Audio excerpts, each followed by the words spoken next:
seeking and serving God in others, we too will reach that state of oneness with God, with the masters and the great avatars. Everywhere your dear love.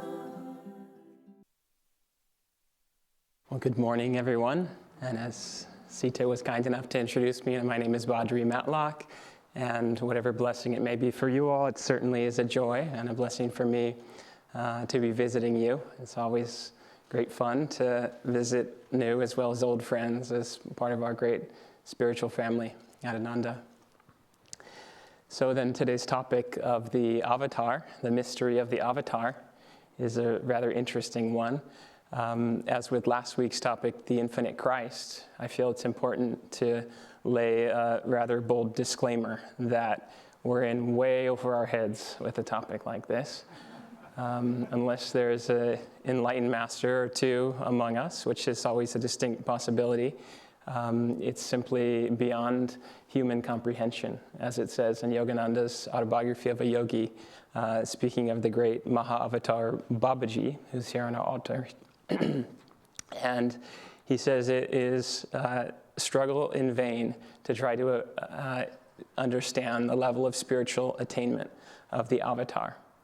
And yet we know that, as it's beautifully expressed in this reading from Whispers from Eternity, God's Boatman, that the avatar is an enlightened being, a master who's free from the bondage of karma and reincarnation, who yet still returns to this world in an act of divine compassion for others.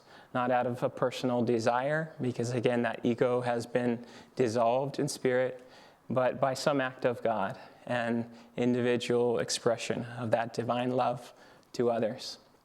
And so it is that the avatars come, as Paramahansa Yogananda came, Babaji, and all of the masters of this path, as Buddha, as Christ, as the other great ones have come throughout time, again, as these agents of divine compassion and of God's will in this world. In the autobiography of a yogi, Yogananda talks about Babaji at length in a special chapter dedicated to the avatar. He calls him the Mahavatar, Maha meaning great. And so I was thinking he may be like a CEO on a board of avatars. And he says that he has a special mission to aid other masters and avatars and prophets in their spiritual mission on earth.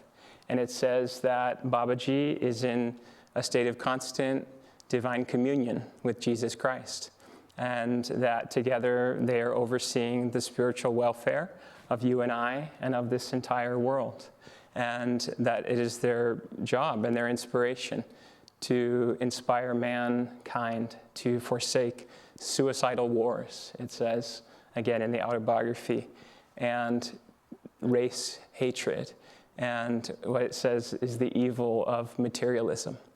And so it is that these forces of good are at work in the world and within each one of us. And this is the beautiful concept of the avatar that is perhaps more relatable to us as spiritual seekers, is that the seed of the master, of the avatar, is planted in each one of us, in our hearts. And our spiritual teacher and the founder of Ananda, Swami Kriyananda, simplified this very early in his own spiritual search when he was inspired to seek out and meet his guru, Yogananda. And as he traveled across the United States by bus, he very simply boiled it down to a twofold desire: to seek God and to share God with everyone. And so, as our current spiritual director, Nayaswami Jyotish, has said, this is kind of like our spiritual DNA at Ananda. No matter how long we've been on the spiritual path, or if we're brand new to it, at the heart of this spiritual family is this desire to seek God and to share God with others. And Swami Kriyananda expressed this beautifully. And when he came and had that fateful meeting with Yogananda in Los Angeles, he was asked by Yogananda when he said to him, "I give you my unconditional love." He said to Swami Kriyananda as a new disciple, will you give me yours? And again, with his heart full of devotion, Swami Kriyananda said unquestioningly, yes, I give you my love. And then Yogananda asked him, will you give me your unconditional obedience? And at this, Swami Kriyananda had pause, even though he felt this great devotion to Yogananda. But Yogananda reassured him and said, I will never ask of you anything that is not the will of God. And so Kriyananda accepted this. And for each of us devoted on this path of self-realization as disciples of Yogananda, that same promise is given, that same pact of divine love, and we could call it cooperation with the will of God through the Guru. And so Yogananda, as an avatar, as a master, is there only to express the will of God. And many times throughout his life and through the lives of many disciples has that will been expressed, again, as this simple but powerful act of divine love, of divine joy, and sharing with others.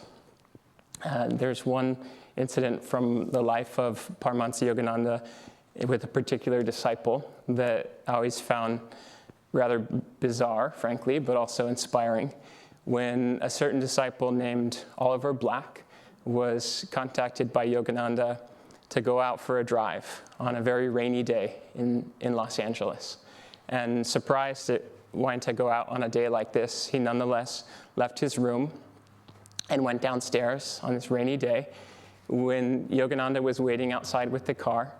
And to Mr. Black's astonishment, he went outside and found that not only was there no rain, but it was completely dry. The sun was shining, and there wasn't a raindrop or a wet surface in sight. And so a miracle like this is, again, beyond our comprehension. But Yogananda, again, as an agent for the will of God, was God, in a sense, and could change the very fabric of creation for a disciple. And in fact, when Mr. Black approached him incredulously, Yogananda just said with a smile, all for you, Oliver, all for you, indicating again that this great love and will of God, far greater than any of our understanding or comprehension, is nonetheless at work on the individual level for each of us. And there's another important key that's given in this reading towards the end, where it just makes mention of the Om vibration, which is the sacred sound or vibration that pervades all of creation.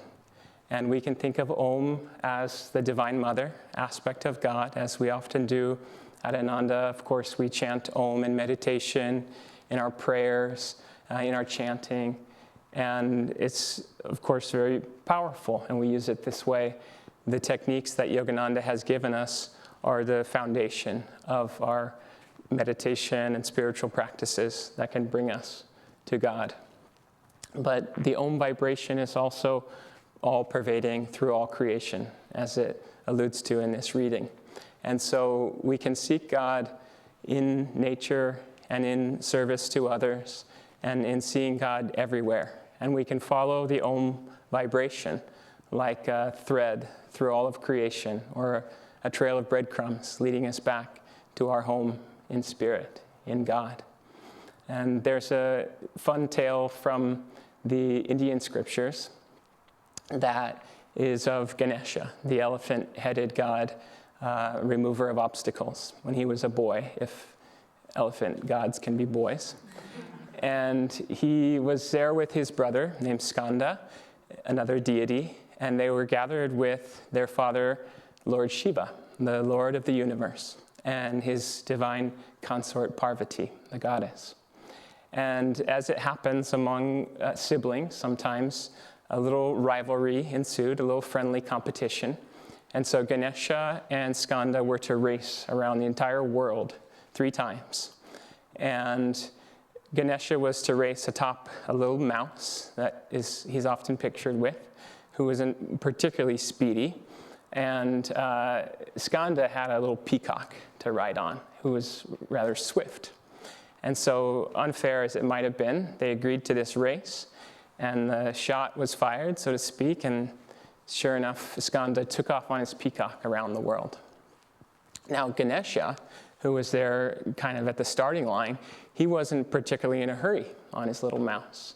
He calmly and with devotion looked at his father, Lord Shiva, and with great reverence, as Skanda was racing around the world, little Ganesha simply, with devotion, circled his father once, twice, 3 times. And as Skanda raced around the world on his 3rd lap, he returned, and he saw that his brother had simply taken a shortcut. He had seen that his father, Lord Shiva, an expression of God, of all the universe, was all he needed with devotion in his heart to encircle his father 3 times was enough. And so he won the race. And this little fun tale is illustrative of the power of our own devotion and our love for God and Spirit to, in some form, as I said, in nature, in service to others, in our meditation practice, that we can seek God and must seek God above all in our own hearts. And again, this is the seed of the avatar and of the guru that is planted within us, that through this devotional seeking of God, a concept which is far beyond our understanding or our possible comprehension is made real to us.